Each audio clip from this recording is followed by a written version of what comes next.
dear students, welcome back to my channel and today I will teach you chapter number 8 globalization. Globalization का part second है. Part first हम पहले पढ़ चुके हैं जिसमें हमने पढ़ा regarding meaning of globalization, after that impact and causes of globalization. फिर हमने स्टार्ट किया था कॉन्सिक्वेंसेज के रिगार्डिंग. तो कॉन्सिक्वेंसेज में हमने only part first political consequences उस पार्ट में कर लिया था. Then after let's start economic consequences कि जो ग्लोबलाइजेशन है उससे इकोनॉमिक कॉन्सिक्वेंसेज कौन कौन सी हुई. First point is the flow of exchange of commodities, capital, people and ideas. कि जो इकोनॉमिक कॉन्सिक्वेंसेज होती है उससे क्या एक्सचेंज होता है कि जो फ्लो होता है आइडियाज का, कैपिटल का और ह्यूमन बीइंग का, तो वो किसमें इंक्लूड करते हैं हम इकोनॉमिक कॉन्सिक्वेंसेज में. आफ्टर दैट जब ये सारी चीजें फ्लो होती है, एक्सचेंज होता है, उससे कंट्रीज का इम्पैक्ट एक दूसरे के ऊपर होता है. लाइक यूएस का इम्पैक्ट इंडिया के ऊपर हुआ, इंडिया का इम्पैक्ट अनदर कंट्री के ऊपर हुआ. एक डेवलप्ड कंट्री है वो डेवलपिंग कंट्री में गया ड्यू टू ग्लोबलाइजेशन. कि ग्लोबलाइजेशन होने के रीजन से ही वो अनदर कंट्री में अपना वर्क सेटअप कर सकता है. तो उन्होंने जब अपना वर्क सेटअप किया अनदर कंट्री में जाके, जब उसने अपनी मल्टीनेशनल कंपनी वहां पर सेटअप की, एक डेवलप्ड कंट्री ने एक डेवलपिंग कंट्री में अपनी कंपनी सेटअप की, आफ्टर दैट उस डेवलपिंग कंट्री में न्यू जॉब क्रिएट हुई, लोगों को अपॉर्चुनिटी मिली. न्यू जॉब क्रिएट होने के रीजन से लोगों की कंडीशन बेटर हुई. कंडीशन बेटर होने के रीजन से जो डेवलपिंग कंट्री है उसको भी बेनिफिट हुआ, साथ में डेवलप्ड कंट्री को भी बेनिफिट हुआ. जब उनको बेनिफिट होता है तो वो वर्ल्ड ट्रेड में इंक्लूड होता है. तो वर्ल्ड ट्रेड बढ़ने के रीजन से अब कंप्लीट वर्ल्ड के ऊपर इसका इम्पैक्ट होता है. नेक्स्ट पॉइंट आता है services regarding IT are increasing rapidly. Globalization किसकी वजह से फास्ट हो रहा है? इंफॉर्मेशन टेक्नोलॉजी के रीजन से. जो अर्लियर टाइम में ग्लोबलाइजेशन स्लो था, प्रेजेंट टाइम में वो काफी फास्ट हो चुका है. किसके रीजन से हुआ है? वो इंफॉर्मेशन टेक्नोलॉजी. तो वो काफी रैपिड स्पीड में बढ़ रही है. अब ग्लोबलाइजेशन हो गया तो और ज्यादा आईटी ज्यादा स्पीड पकड़ चुका है. इकोनॉमी ऑफ पुअर कंट्रीज यून बाय द डेवलप्ड कंट्रीज. ऐसे कंट्री जो डेवलपमेंट कर चुके हैं उनकी कॉन्क्यूरिंग किसके ऊपर हो चुकी है अब दोबारा से? डेवलपिंग कंट्री पे. किसके रीजन से? Due to globalization. कि जो डेवलप्ड कंट्री है वो डेवलपिंग कंट्री में जाते हैं, आफ्टर दैट वहां पर अपना वर्क स्टार्ट करते हैं, इवन वहां के जो रिसोर्सेज है उनका एक्सप्लॉयटेशन भी करते हैं. नेक्स्ट है it increase regional and personal inequalities. कि ग्लोबलाइजेशन होने के बाद और ज्यादा डिस्पार्टीज इंक्रीज हुई है. जो डिफरेंशिएशन था वो ज्यादा इंक्रीज हुआ है. जो पुअर रिच का डिफरेंस था वो और ज्यादा इंक्रीज हो चुका है. तो ये जो डिस्पार्टीज है, रीजनल डिस्पार्टी है चाहे पर्सनल डिस्पार्टीज है, ये किसके रीजन से हुई है? ग्लोबलाइजेशन के रीजन से. नेक्स्ट आता है कि इंक्रीज लेवल ऑफ पोल्यूशन. कि जैसे जैसे ग्लोबलाइजेशन बढ़ रहा है वैसे वैसे पोल्यूशन का लेवल भी राइज अप होता जा रहा है. क्यों हो रहा है? क्योंकि जैसे एमएनसी सेटअप होती है, एमएनसी सेटअप होने के रीजन से एरिया को क्लियर करना पड़ता है, और आफ्टर दैट जब एमएनसी सेटअप होती है तो वहां पर पोल्यूशन स्प्रेड करती है. लाइक एयर पोल्यूशन है, वाटर पोल्यूशन है, नॉइज पोल्यूशन है, और इससे पोल्यूशन लेवल अप होता है. तो ये जो कुछ पॉइंट्स इसके पॉजिटिव पॉइंट है, आफ्टर दैट इसके 3 पॉइंट जो है वो नेगेटिव पॉइंट्स है. तो जो इकोनॉमिक कॉन्सिक्वेंसी है इसके पॉजिटिव इफेक्ट भी है और नेगेटिव इफेक्ट भी है. इकोनॉमिक जो कॉन्सिक्वेंसीज है उसको कुछ क्रिटिसाइज करने वाले पर्सन क्या कहते हैं कि इसके लिए सोशल सेफ्टी नेट्स बनाए जाए. कि जो अनदर कंट्री, इट मीन्स जो डेवलप्ड कंट्री इंडिया में आ रहे हैं और वो अपना वर्क यहाँ पर सेटअप कर रहे हैं, तो इससे हमें ज्यादा बेनिफिट नहीं हो रहा है. ओनली गवर्नमेंट को बेनिफिट हो रहा है बट कॉमन पीपल को कोई बेनिफिट नहीं हो रहा है. क्योंकि कॉमन पीपल के लिए ना तो कोई न्यू गवर्नमेंट जॉब क्रिएट हो रही है, ना एजुकेशन के ऊपर फोकस हो रहा है, ना हेल्थ केयर के ऊपर फोकस हो रहा है, ना उनके लिवलीहुड के ऊपर किसी तरह का कोई फोकस हो रहा है, ना पॉवर्टी रिडक्शन हो रही है. तो इसके लिए ऐसे इंस्टीट्यूशंस ओपन किए जाए जो कॉमन पीपल की सेफ्टी के लिए हो. तो ऐसे सेफ्टी नेट्स क्रिएट किए जाए कि जिससे अनदर कंट्री कम से कम इंडिया में अपना वर्क सेटअप करे. तो ये क्या है? ये क्रिटिसिज्म करने वाले पर्सन है जो क्रिटिसाइज करते हैं इकोनॉमिक कॉन्सिक्वेंसेज को या ग्लोबलाइजेशन को. कुछ लोग ऐसे भी हैं जो सपोर्टर है, यानी सपोर्ट कर रहे हैं कि जो ग्लोबलाइजेशन है इससे बेनिफिट हो रहा है, इससे कोई लॉस नहीं हो रहा, इवन हमें बेनिफिट हो रहा है, कंट्री में ग्रोथ हो रही है, डेवलपमेंट हो रही है, या फिर इकोनॉमिक बेनिफिट होने के रीजन से हमारा ट्रेड है वो ज्यादा बढ़ रहा है, और हम ग्लोबलाइजेशन से प्रेजेंट टाइम में बच नहीं सकते. सेफ्टी नेट्स बनवा लें या कितनी रिस्ट्रिक्शन लगवा लें, लेकिन हम ग्लोबलाइजेशन से बच नहीं सकते.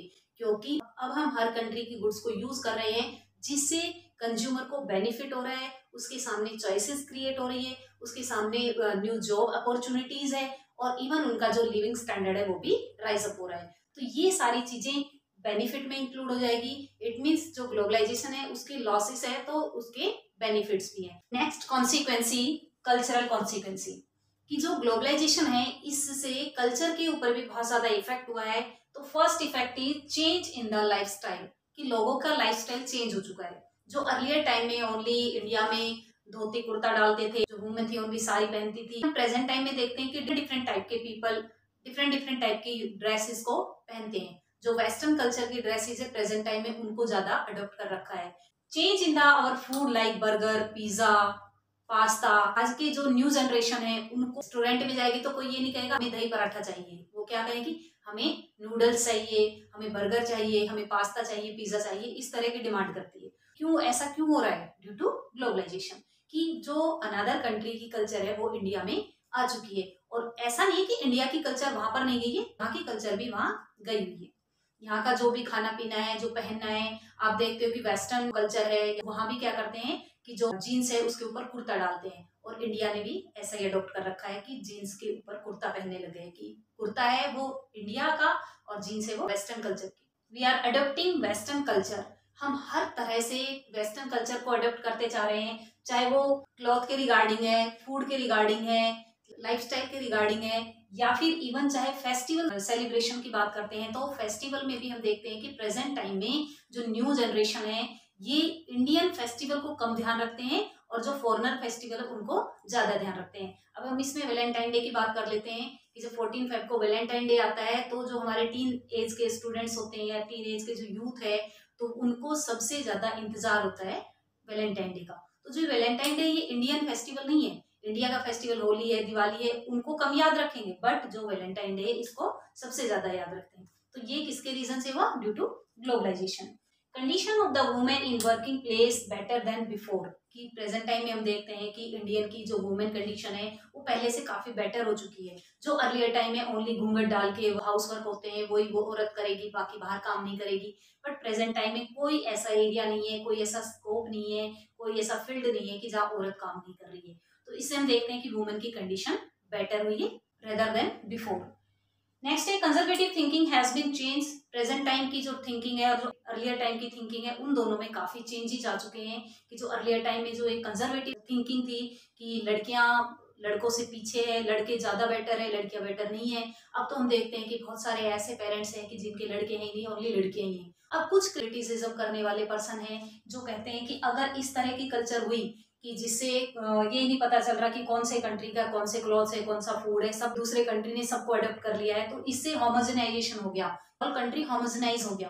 तो क्यों? क्योंकि इंडिया का क्लॉथ है, इंडिया का फूड है वो अनदर कंट्री में यूज हो रहा है, अनदर कंट्री का जो वेस्टर्न कल्चर है वो इंडिया में यूज हो रही है, तो इसलिए ये नहीं पता चलेगा कि कौन किस कंट्री का कौन सा फूड है, कौन से कंट्री की कौन सी कल्चर है, कौन से कंट्री के कौन से क्लॉथ है, तो होमोजेनाइजेशन हो जाएगा। लेकिन दूसरी साइड जो इसके सपोर्टर्स है वो क्या कह रहे हैं कि होमोजेनाइजेशन की जगह हेट्रोजेनाइजेशन ज्यादा होगा, क्योंकि हर कंट्री में डिफरेंट डिफरेंट टाइप की चॉइसेस हो गई है।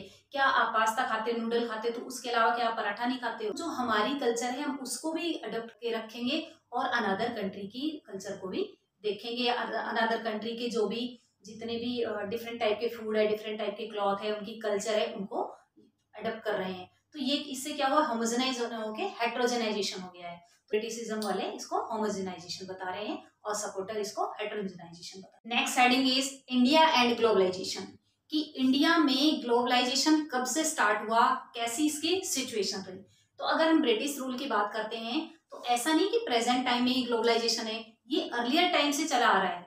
अगर ग्लोबलाइजेशन नहीं होता तो ब्रिटिशर्स इंडिया में कैसे आते? वो जब यहाँ पर ट्रेड करने आए थे तो एक टाइप ऑफ ग्लोबलाइजेशन ही था। लेकिन उस टाइम के ग्लोबलाइजेशन में और प्रेजेंट टाइम के ग्लोबलाइजेशन में थोड़ा डिफरेंस है। डिफरेंस क्यों है? क्योंकि वो थोड़ा स्लो था, प्रेजेंट टाइम का फास्ट है। उस टाइम जो आईटी है, इंफॉर्मेशन टेक्नोलॉजी, वो नहीं थी। प्रेजेंट टाइम में सारी फैसिलिटी होने के रीजन से हमारा ग्लोबलाइजेशन फास्ट हो चुका है। अब तो होल वर्ल्ड एक पार्ट में बन चुका है। तो अर्लियर टाइम में जब ब्रिटिशर्स इंडिया में आए तो इंडिया में से कैसे ग्लोबलाइजेशन करते थे, कैसे ट्रेड करते थे? तो इंडिया के रॉ मटेरियल थे उनको यहाँ से लेके जाते, मीन्स ब्रिटेन में भेज देते थे। आफ्टर दैट वहां से फिनिश्ड गुड को इंडिया में लाते और यहाँ पर लाकर उसको बेचते थे। तो चीप रेट में यहाँ से वो रॉ मटेरियल को लेके जाते और हाई रेट में यहाँ पर अपने फिनिश्ड गुड को बेचते थे, जिसके रीजन से जो डिस्पार्टीज थी रॉ मटेरियल और फिनिश्ड गुड की, तो वो क्या थी, वो जो डिफरेंस था वो इनकी इनकम बन चुका था। इसलिए वो धीरे धीरे यहाँ पर ग्रोथ करने लगे और वो जब यहाँ पर एज ए ट्रेडर आए, आफ्टर दैट वो यहीं पर स्टेब्लिश हो गए due to unstability of political issues. जब ब्रिटिशर्स ने यहाँ पर 200 ईयर तक अपने रूल रेगुलेशन किए, एक्सप्लॉयटेशन किया, नेचुरल रिसोर्सेज को एक्सप्लॉयट कर लिया, हर तरह से उन्होंने यहाँ पर अपनी कॉन्क्यूरिंग रखी। आफ्टर दैट 1947 में इंडियन पीपल, जो इंडियन लीडर्स हैं, इंडियन सपोर्टर्स हैं, उन्होंने उनका अपोज किया और उनको यहाँ से भगा दिया। इंडिया फाइनली 1947 में इंडिपेंडेंट हो गया। आफ्टर 1947 इंडिया ने सोचा कि यहाँ से ब्रिटिशर्स गए हैं, अब हम एकदम अकेले रहेंगे, हमें किसी की कोई इंटरफेयरनेस नहीं चाहिए। तो उन्होंने इंडिया के ट्रेड के ऊपर बैन लगा दिया कि कोई अनदर कंट्री हमारे कंट्री में किसी तरह का ट्रेड करने नहीं आएगा। तो इस वर्ड को जो बैन लगाया, इसको कहा गया ट्रेड बैरियर। क्या कहा गया? Trade barrier. और जो ये ट्रेड बैरियर था, इस बैरियर को लगाने के बाद कोई भी अनदर कंट्री की कंपनी इंडिया में ट्रेड करने नहीं आ सकती थी। इंडिया ने इस बैरियर को इसलिए इम्पोज किया कि इंडिया की अब जो सिचुएशन है वो काफी खराब है, क्योंकि ब्रिटिशर्स ने यहाँ से रिसोर्सेज को एक्सप्लॉइट कर लिया है। इंडिया के पास अब ऐसी कंडीशन नहीं है कि वो अनदर कंट्री को यहाँ बुला सके, क्योंकि यहाँ पर पॉलिटिकल इंस्टेबिलिटी, इकोनॉमिक इंस्टेबिलिटी। अब जो ट्रेड बैरियर लग गया, तो 1947 से लेकर 1991 तक यहाँ पर किसी भी अनदर कंट्री का कोई ट्रेड नहीं हो रहा था। अगर किसी को ट्रेड करना था, ऐसा भी नहीं कि हो ही नहीं रहा था, बट रिस्ट्रिक्शन होने के रीजन से अनदर कंट्री यहाँ पर ट्रेड करने नहीं आ रहे थे, क्योंकि अगर वो यहाँ पर आते तो उनको टैक्स देना पड़ता था, और टैक्स देने के रीजन से उनकी जो गुड्स थी उनका प्राइस बढ़ जाता था, और उसकी वैल्यू अप होने के रीजन से उनको ज्यादा बेनिफिट नहीं होता था। अब 1991 में इंडिया में इकोनॉमिक क्राइसिस हो गया। उस टाइम पीवी नरसिम्हा राव की यहाँ पर गवर्नमेंट थी, मींस जो PV Narasimha Rao prime minister थे और जो फाइनेंस मिनिस्टर थे वो कौन थे? डॉक्टर मनमोहन सिंह। तो इन्होंने एक पॉलिसी बनाई, NEP, न्यू इकोनॉमिक पॉलिसी। तो इस न्यू इकोनॉमिक पॉलिसी के अंडर में, इस न्यू इकोनॉमिक पॉलिसी के थ्रू एक वर्ड इंट्रोड्यूस किया, LPG। L से लिबरलाइजेशन, P से प्राइवेटाइजेशन और G से ग्लोबलाइजेशन। LPG इट मीन्स अब इंडिया को लिबरलाइज होना पड़ेगा। अब इंडिया में ट्रेड बैरियर है, इसको रिमूव कर दिया जाना चाहिए। अगर इसको रिमूव कर दिया जाएगा तो अब कोई भी country without any restriction, without any barrier India में अपना ट्रेड करने आ सकता है। अब चाइना को कह दिया कि अब तुम कितनी मर्जी है तुम्हारा यहाँ पर अपना ट्रेड करने आ जाइए। अब जब लिबरलाइजेशन हुआ तो ट्रेड बैरियर हट गया, प्राइवेटाइजेशन हुआ तो इंडिविजुअल लोग अपना वर्क करने लग गए, और ग्लोबलाइजेशन मींस अनदर कंट्री के साथ इंडिया का कनेक्शन है या इंडिया का इंटर कनेक्शन है, इंटर रिलेशन वो ज्यादा बढ़ चुका था।